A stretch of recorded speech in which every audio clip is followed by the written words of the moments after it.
Peninggalan sejarah Kerajaan Sunda. Kerajaan Sunda merupakan kerajaan yang terletak di bagian barat Pulau Jawa, antara tahun 932 Masehi sampai 1579 Masehi. Hal ini berdasarkan dari beberapa sumber sejarah, yaitu berupa prasasti dan naskah-naskah berbahasa Sunda kuno. Berikut ini adalah beberapa prasasti peninggalan Kerajaan Sunda. 1. Prasasti Cikapundung. Prasasti ini ditemukan warga di sekitar Sungai Cikapundung, Bandung pada tanggal 8 Oktober tahun 2010. Batu prasasti bertuliskan huruf Sunda kuno tersebut diperkirakan berasal dari abad ke-14. Selain bertuliskan huruf Sunda kuno, pada prasasti itu juga terdapat gambar telapak tangan, telapak kaki, dan wajah. Hingga kini para peneliti dari Balai Arkeologi masih meneliti batu prasasti tersebut. Batu prasasti yang ditemukan tersebut berukuran panjang 178 cm, lebar 80 cm, dan tinggi 55 cm.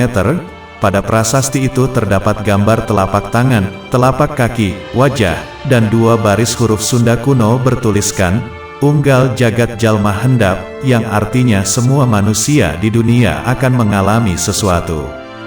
Peneliti utama Balai Arkeologi Bandung mengungkapkan bahwa prasasti yang ditemukan tersebut dinamakan Prasasti Cikapundung.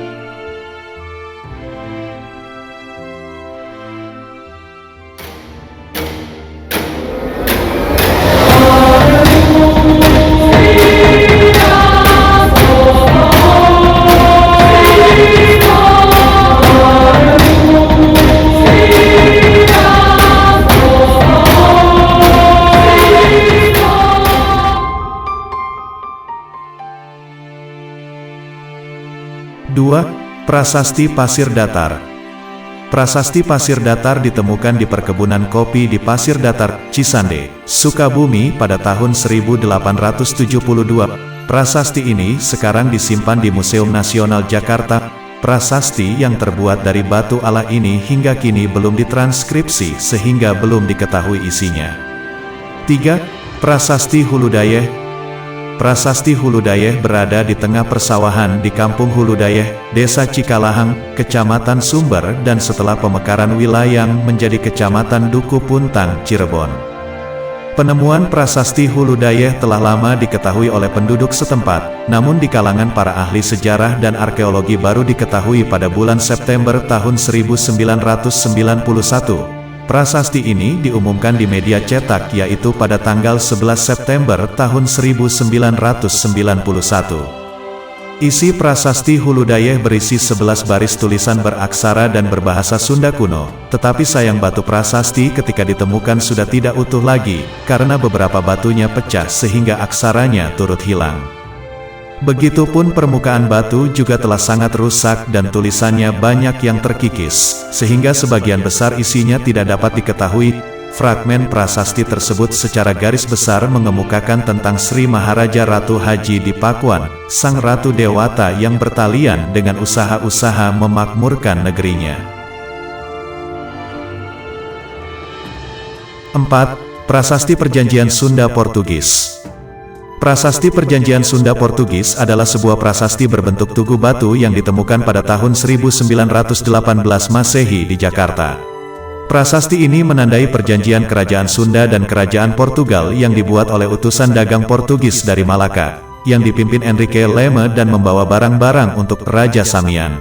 Prasasti ini didirikan di atas tanah yang ditunjuk sebagai tempat untuk membangun benteng dan gudang bagi orang Portugis. Prasasti ini ditemukan kembali ketika dilakukan penggalian untuk membangun fondasi gudang.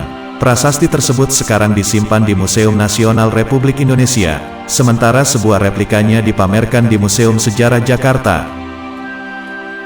5. Prasasti Ulubelu. Prasasti Ulubelu adalah salah satu dari prasasti yang diperkirakan merupakan peninggalan Kerajaan Sunda dari abad ke-15 Masehi. Prasasti ini ditemukan di Ulubelu, Desa Rebang Punggung, Kota Agung, Lampung pada tahun 1936 Masehi.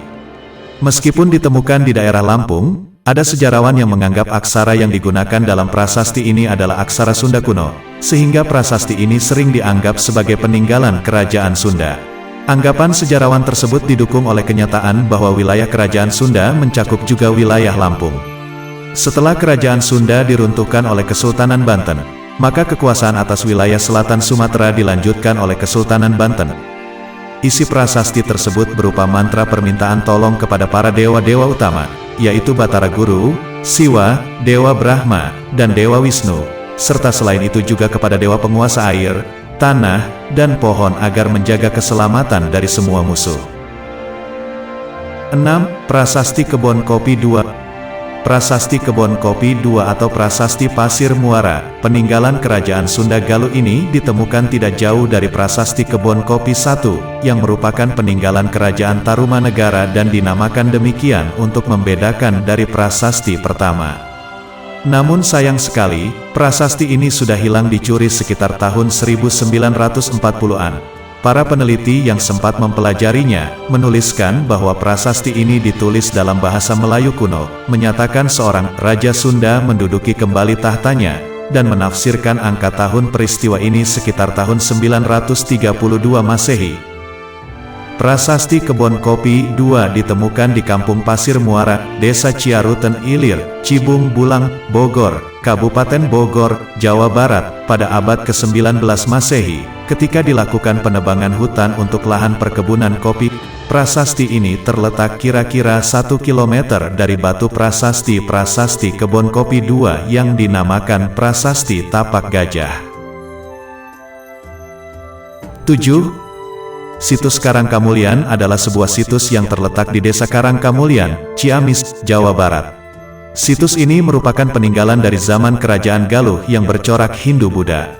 Legenda situs Karangkamulyan berkisah tentang Ciung Wanara yang berhubungan dengan Kerajaan Galuh. Cerita ini banyak dibumbui dengan kisah kepahlawanan yang luar biasa seperti kesaktian dan keperkasaan, yang tidak dimiliki oleh orang biasa namun dimiliki oleh Ciung Wanara. Kawasan yang luasnya kurang lebih 25 hektar ini menyimpan berbagai benda-benda yang diduga mengandung sejarah tentang Kerajaan Galuh yang sebagian besar berbentuk batu.